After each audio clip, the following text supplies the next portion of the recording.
Welcome to this video presentation here at Wimbledon Carriage Company. And here we have the Range Rover Velar on a 69 plate. I'm going to start off by showing you around the outside of the car, and then we'll hop in and run through some of the controls on the inside of it from there. From the outside you can see it's a 5-door car with alloy wheels and tinted windows. We're going to start off inside the boot area of it first of all. The tailgate on this car will open electronically. You can either do that at the tailgate itself or on the key just here. As we approach the back of the car, you'll notice the reversing sensors.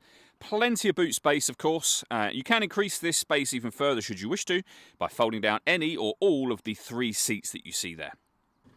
Okay, so we're just going to work our way back around to the front of the car, and then we'll hop in and run through some controls on the inside of it from there, as I mentioned. But now that we've done a full circle, you can see firstly that the alloy wheels are all in brilliant condition, as is the bodywork the whole way around the car. Just briefly before we climb in, I think it's well worth seeing the interior from this exterior point of view. There's plenty to run through on the dashboard, so let's hop in and we'll do that right now. Okay, now that we're inside the car, we're going to start with the dials. As you can see, there aren't any dials displayed here at the moment because we have the satellite navigation there. Although you still have the digital readout for the speedometer, as you can see. It will show you what gear this car is in. It's an automatic, so of course we're in park at the moment. The total miles for the car are on display there. They are 31,313. And next to that, the fuel gauge for the vehicle as well. You can change these dials to display anything you want, essentially. Using the buttons on here, you can see it will change information up there. We have our phone and stereo controls here as well. Our cruise control, speed limiter, heated steering wheel, and lane departure warning system are all activated and controlled from on the steering wheel. We have the minus and plus pedals there so that you can change gear manually with this automatic gearbox, should you wish to do that. And then over in the center, the first of 2 screens in this car. This one is where you will control, as you can see, such things as your satellite navigation. Down the bottom here, we have various options available to us. We can come back to the home screen from there, which is where we started a moment ago, or you can access others like your phone, sat-nav, for example, directly from here. Our media is where we will listen to our music. Under source, in the top right-hand corner, you have your radio and online media. When it comes to radio in this car, we have AM, FM and DAB, as you can see, so plenty of ways to listen to your music. Of course, you can listen to your own music as well. You can stream it wirelessly via Bluetooth audio, for example, once you've paired your phone, which is done under the phone heading just there. And again, they are all able to be accessed down the bottom here.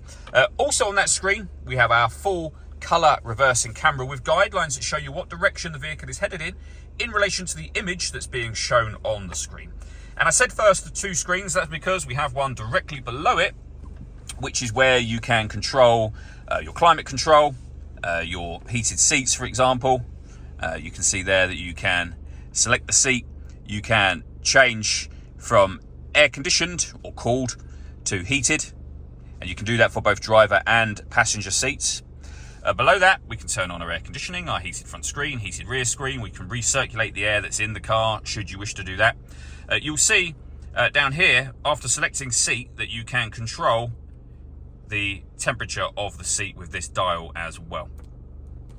When you're done with that, push those dials in, and you're now controlling the actual heat in the car itself. So we can control the passenger temperature, the driver temperature as well. We can control the fan speed. And as you can see, very easy system to use. It's very intuitive. Down the bottom here, you can turn the air conditioning up to max if you want. We can turn off our traction control. We can turn on the downhill brake control as well. We have the dial that would essentially be the gear lever for the car. So you'll see park, reverse, neutral drive and sport all available there. We have a cup holder as well. And then the last thing I wanted to mention is the panoramic glass roof. So there is a sun blind that will open up all the way to the back of the rear seats, and as you can see, that lets in a huge amount of light to the cabin area. The last thing I wanted to run through is the paperwork we hold for the car. So you can see the MOT certificate, which expires at the end of November 2024. The online service record for this vehicle, so all of these Land Rover services, as you can see, in 2019, 21, 21, 21, and then in 2023 for this service just here, and of course 2 keys with the car as well. All that leaves me to say is thank you for taking the time to watch this video. If you'd like to come and see the car for yourself and have a test drive, or you'd like a live bespoke video walk around of the vehicle, please feel free to give us a call here at Wimbledon Carriage Company. We'd love to hear from you soon.